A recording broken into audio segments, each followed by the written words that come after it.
What's good everyone, it's Sean here, and in today's video, I'm back to give you guys an early look at the upcoming Air Jordan 10 Retro in the Shadow colorway. First off, a huge thank you goes out to Champ Sports Canada for hooking me up with this shoe early. These are set to drop this coming Saturday, April 21st, for a US retail price of $190 and a retail price here in Canada of $255. So the official colorway for this shoe is Dark Shadow, True Red, and Black. Originally released back in 1994, this marks the very first time that the Shadow 10s have been retroed true to OG form. So back 10 years ago in 2008, the Shadow 10s retroed as part of the Countdown pack alongside the Air Jordan 13. However, that version of the shoe had a lot of small changes and differences that made it different from the OGs. So this takes your classic Air Jordan 10 silhouette and it covers the upper with this Dark Shadow nubuck. This nubuck is not only found on the toe box but also alongside the sides and the back end of the shoe as well. The mudguard that's found on both the lateral side as well as the medial side of the shoe is constructed using a very tumbled black leather that's actually pretty soft all around. This black leather is also found running up the center area of the shoe, and stitched onto the leather are these black nylon straps, which are the lace loops for this quick lacing system. The laces on these Shadow 10s are done in a rope style in black, and then underneath this we have the tongue. So the tongue is constructed using nubuck, and at the very top we have this Air Jordan 23 branding debossed directly into the nubuck. Running down the center of the shoe we also have these black bungee cords that really gives the Jordan 10 a really snug fit. Taking a look at this ankle collar area, once again we have more of this soft black tumbled leather. Directly on the back heel we have this nylon pull tab in black, and I wanted to point out that this Jumpman logo is pointed towards the left, which is true to the OGs. The inner liner of the shoe is done in checkered fashion in a combination of black and dark gray, and the insole that these come with is a pretty thin insole. It's done in red and it has this Nike Air branding on the heel.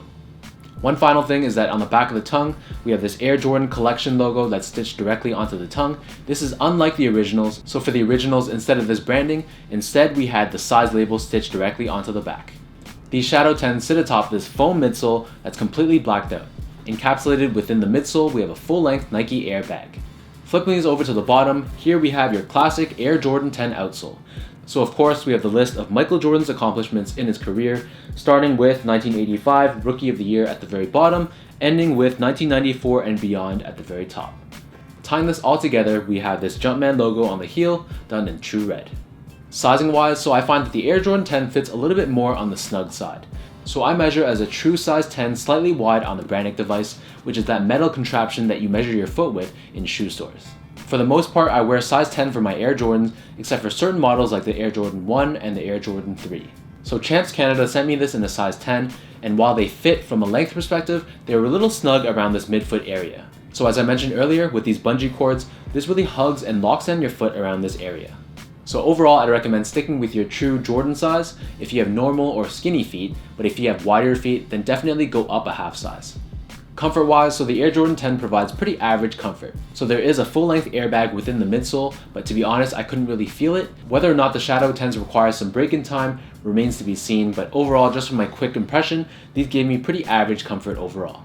The quality of the materials though was pretty good, so this is definitely one of the pluses for these Shadow 10s. I really like the nubuck as well as this leather, and overall the construction was pretty much on point.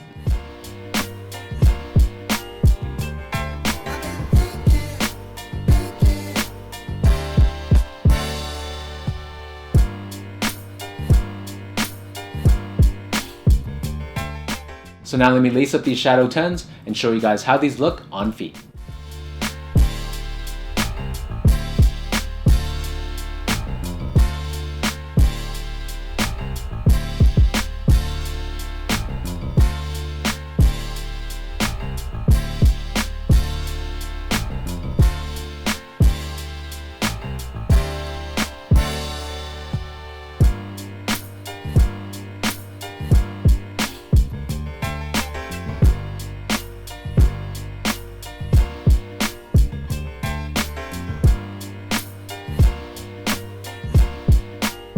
Overall, to be completely honest, I was never a huge fan of the Shadow 10 colorway.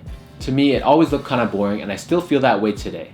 However, if you're a big Jordan 10 fan, then this is definitely something that you'd probably want to pick up. Based on reviews that I've seen from other people, these look pretty close to the originals, and as I mentioned earlier, the quality is definitely one of the strong points of this shoe. So let me know in the comments down below what you guys think of these Air Jordan 10 in the Shadow colorway. If you guys like this video, be sure to give me that thumbs up, hit that subscribe button, and give me a follow on Instagram as well at sgo8. Be sure to check out my website at seango.ca. Before I sign off, just want to give one final thank you to Champ Sports Canada for sending this over to me my way. If you guys are interested, these once again drop this coming Saturday at your local Champ store. So until next time, thank you guys so much for tuning in, and I'll catch you guys in my next review.